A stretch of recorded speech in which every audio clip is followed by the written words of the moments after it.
The gospel today is about humility and radical hospitality.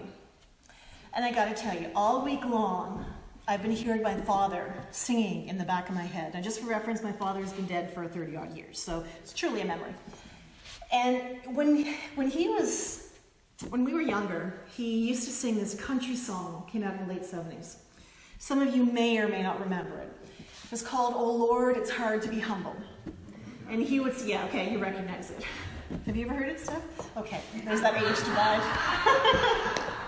No, it's totally fair. I was only 10, so I'll let that. And my father would walk around the house, and for those of you who remember the song, it's very tongue-in-cheek. You know, it's explaining why his girlfriend left him, why he has no friends, why he can't get a job.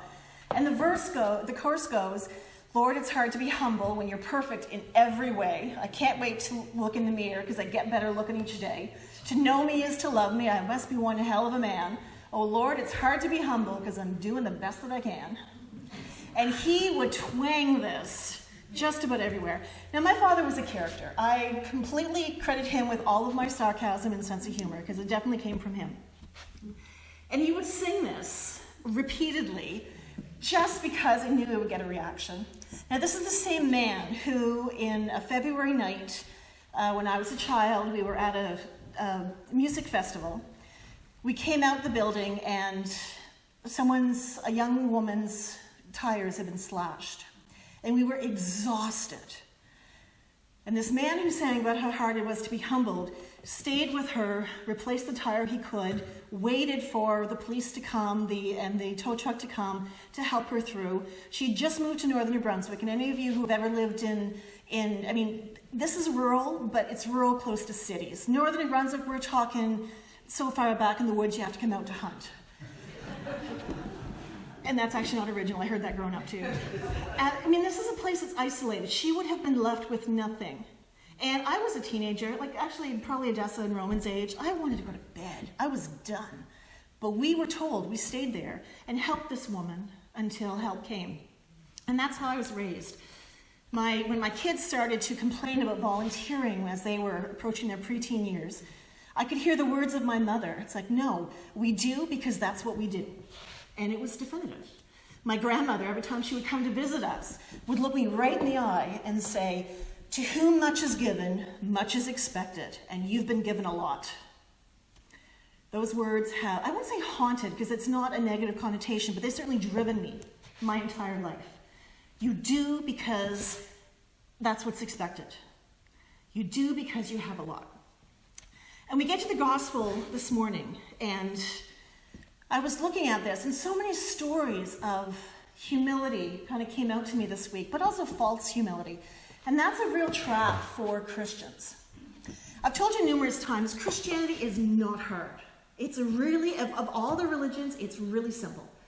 There's no series of rituals we have to perform. We do things in a certain way, and there's certainly more ritual in a Catholic church than you're going to get into Baptist, but that's like someone wanting to wear more makeup than others. It's not a requirement of our faith. We don't have to say certain things at certain times of the day. We don't have to dress a certain way. There's none of those expectations on us. We don't even have to celebrate Easter or Christmas if we don't want to. What we are called to do is to love and to serve. And there's a period on that. That's all we have to do as Christians. But sometimes over the years, and certainly the church is guilty of this, we get caught up in this whole thing about humility. And false humility is certainly something that Christian church has had over our 2,000 years history. In the Middle Ages, it was really this thing where you'd self-flagellate and hurt yourself. There's stories of bishops who would be doing dastardly things and then going back home and walking around in shoes with nails, so they would be self-punishing. And this is a real fetish in the Middle Ages. And you even see it today. It's actually called worm theology. That's a thing. Not to be mistaken for Worms from Germany, the big W. There's actually a theology associated with that too. So I'm talking lowercase worms. And the whole idea of worm theology is that we're so low, so below everything else, we are like worms and we are unworthy. It is bad theology. Christ never taught us that one. Christ taught us to be equal, to look at each other eye to eye, that there's nothing better or worse in you. But again, people like fetishes, and they got off in this whole I am not good enough kind of thing. And Augustine and John Calvin were two of the biggest proponents of this. And they certainly made it difficult for other people. And on the way down in the car, I was explaining this to Rua. And she said, let me guess. They weren't suffering in their life, were they? And I said, no, actually, they're probably quite well to do. I know Augustine was. And she said, yeah, have you ever noticed that those who want to really glamorize poverty are those that never have experienced it? Like, yeah, kid's right. Because we as a church don't even see our own contribution to this. And we look at humility as this thing where you're either not showing it, or you have to become a broken human being in order to make it worthwhile. I've sat through numerous places where people have told their personal story, and it's almost like each story has to be worse than the story before. And I don't want to take away from their sense of spirituality because that's theirs, and I want to honor that. But it does almost become a competition. And then you hear people say, well, nothing bad enough has happened to me so I don't have a faith story. I'm like, honey, not how that works. But the humility thing is really, really hard to get your head wrapped around. And yet, once it clicks in, it's so simple. Like I was telling the kids, it's as simple as sharing the hockey puck. You could be the best player on the team, but do you share the puck? Because if you share the puck, that means that, sure, you have skills coming out the ears, but that's not what's important to you. It's that everybody else plays the game. My son Rusty is a football player. They were in last place last year. One win propelled them up to fourth place, and they had one win, and that was it. And he was looking at his teammates who were throwing things and punching things and having fits and everything else. And Rusty's like, well, what is it with you people? We had fun. That's all that mattered. We had fun. And I love the fact that he put that one together. He goes now, like when he was going off to football practice, he'll say, yep, I'm going to go beat up people.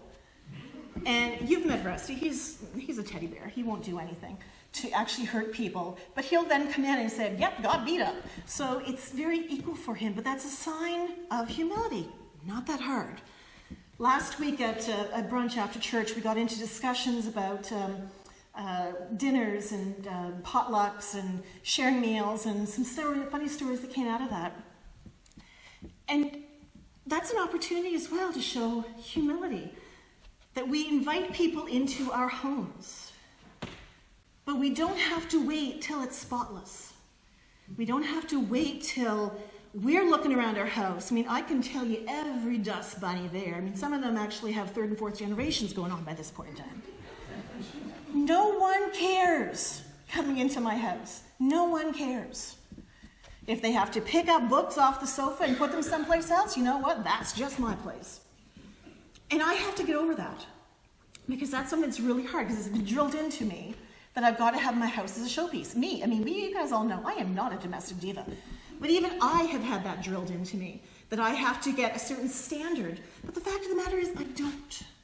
No one does. Humility. We invite people into our space because we can, because we have it. Do we invite people into our home who cannot return the favor? That's another thing that Jesus high five right on. Or do we only invite people who we know are going to be on the same level as our culinary styles, have the same dedication to food that we have?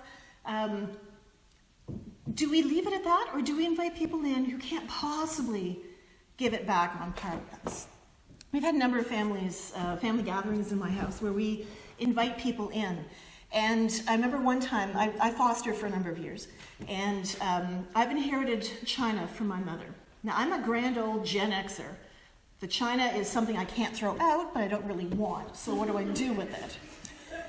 So we had these foster kids in there, and I pulled out the good china and the good silver that I taught them how to polish, and the crystal was on the table.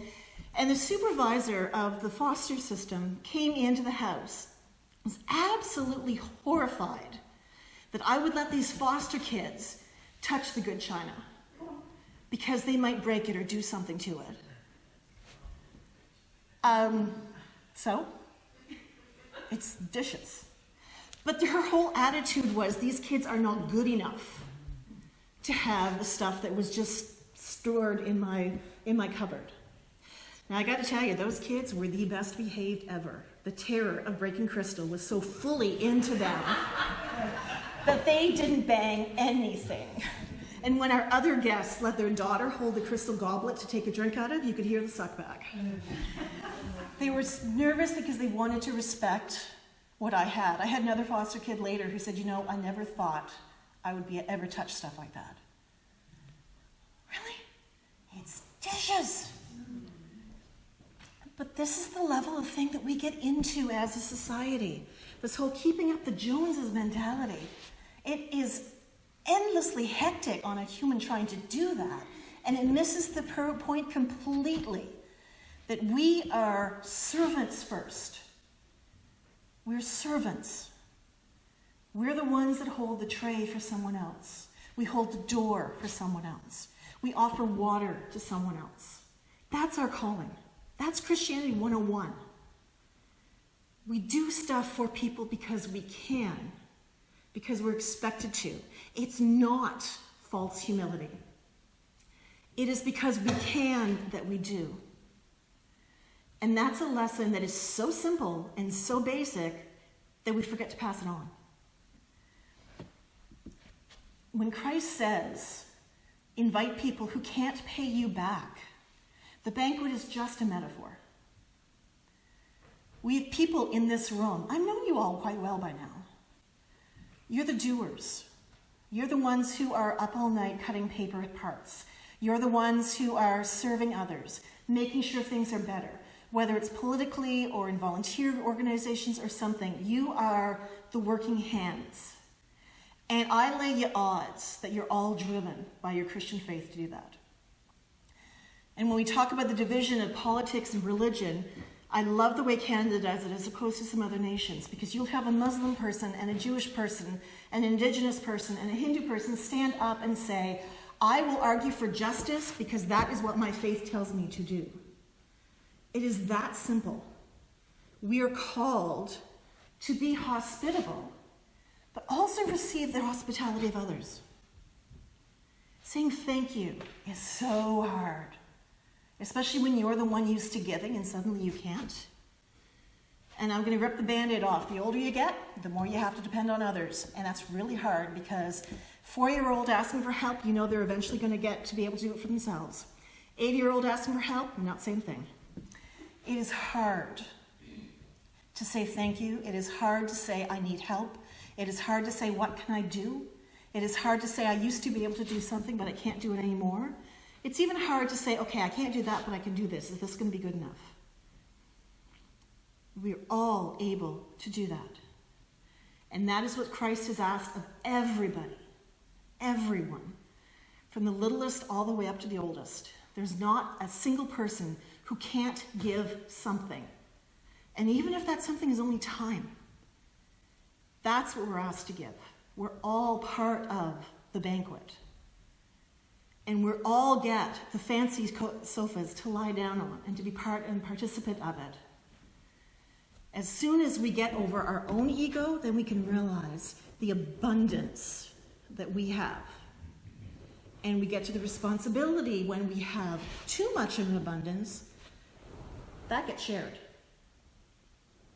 Even if it's just a whispering ear, a hug, doesn't matter. You are called to serve. That's all you have to do as a Christian. Serve with intention. And serve realizing that you're going to be tapped on the shoulder in the next life and being given your reward. Doesn't mean we hold out to the next life. It means that's where any reward you're collecting has to wait. Pay it forward now, and this is when it matters.